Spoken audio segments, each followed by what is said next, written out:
بسم اللہ الرحمن الرحیم۔ حضرت عبد الرحمن بن عوف رضی اللہ عنہ کا نکاح ہوا، کتنی سادگی سے۔ آج کے امت کے مالدار اور نوجوان اس سے سبق حاصل کریں۔ مسجد میں نماز میں آئے تھے، فجر کی نماز میں حضرات صحابہ پر نظر رہتی تھی رسول اللہ صلی اللہ علیہ وسلم کی۔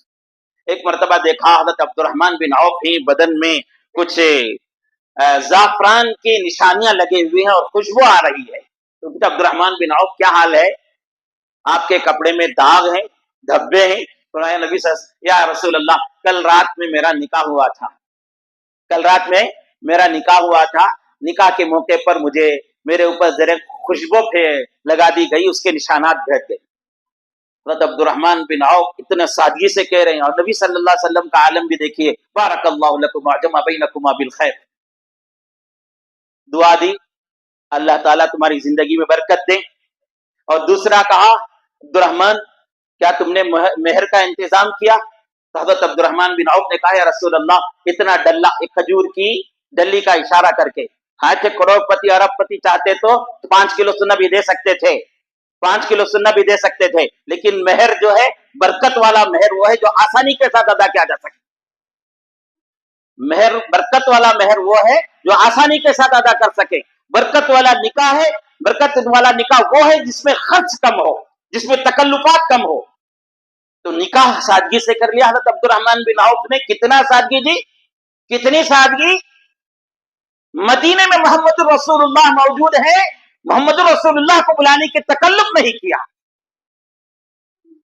اور یہاں عبد الرحمن محمد رسول اللہ کا حال دیکھو، نکاح کے بعد ملے، ملاقات کر کے کہا نکاح ہو گیا، تو رتی بھی ناراضگی نہیں، نکاح ہوا مجھے بلائے نہیں، میں نبی، میں پیغمبر، اتنا بڑا مقام مدینے میں میرا، دنیا میں میرا اتنا بڑا مقام، اللہ کے پاس اتنا بڑا مقام، اور مجھے چھوڑ کر نکاح کر دیا۔ خاندان کا کوئی آدمی شادی کر لے اور خاندان کے بڑے کو اطلاع نہ ہو تو کتنا ناراض ہو جاتے ہیں، وہیں قسمیں کھا لیتے ہیں، ہمارے گھر کی شادی میں اسے بلانا نہیں۔ یہ تکلفات شریعت کو پسند نہیں۔ نبی صلی اللہ علیہ وسلم نے بھی کچھ بھی اسے برا نہیں سمجھا، اور ساتھ میں دعائی دی، بارک اللہ لکما وجمع بینکما بالخیر، اللہ تم میں، تمہاری بیوی میں، تمہاری زندگی میں برکت دے۔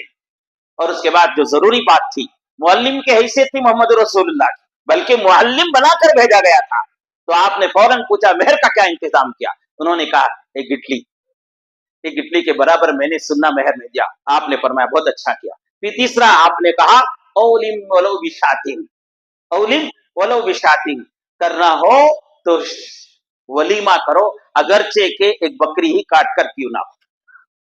کتنی سادگی سے اتنا بڑا کروڑ پتی، اتنا بڑا ارب پتی انسان بلانے میں تکلفات نہیں۔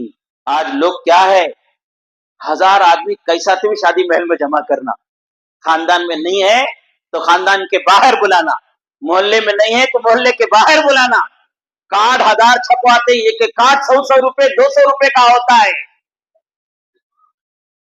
اور وہ کارڈ کی حیثیت 1 روپے کی بھی نہیں، لے کر رکھ دیا تو پھر اس کے بعد دیکھا بھی نہیں جاتا اسے، اس میں 200-300 روپے خرچ ہو رہا ہے، اور دعوتیں اتنی پرتکلف کہ لاکھوں کا پیسہ اس میں ہو جا رہا ہے۔ میرے عزیز و بزرگوں، آپ نے اتنے مرتبہ اتنی شادیاں کر دیے، اتنے پیسہ خرچ کر لیا، کیا مل گیا اس سے تم کو؟ دعوت کھانے والوں نے کم از کم تمہارا شکر ادا کیا کیا؟ تمہاری تعریف کی، آئے کھائے چلے گئے، نہ تمہارا شکر ہے نہ اللہ کا شکر ہے۔ اس کے بجائے آپ اپنے بیٹا بیٹی کے شادیوں کے موقع پر، ولیموں کے موقع پر ہو سکا تو امت کے غریب 10 لڑکیوں کے شادی کر دو۔ اگر شادی کرنے کی تمہارے پاس طاقت نہیں ہے تو امت کے 10-15 بچوں کے اسکول اور مدرسے کی فیس بند دو۔ اگر اتنا نہیں ہے تو تمہارے ایک خاندان کے 2-3-4 گھر والوں کی کرایہ ادا کر دو، یا بیماروں کا علاج کر دو تمہارے بیٹے اور بیٹیوں کی شادی میں۔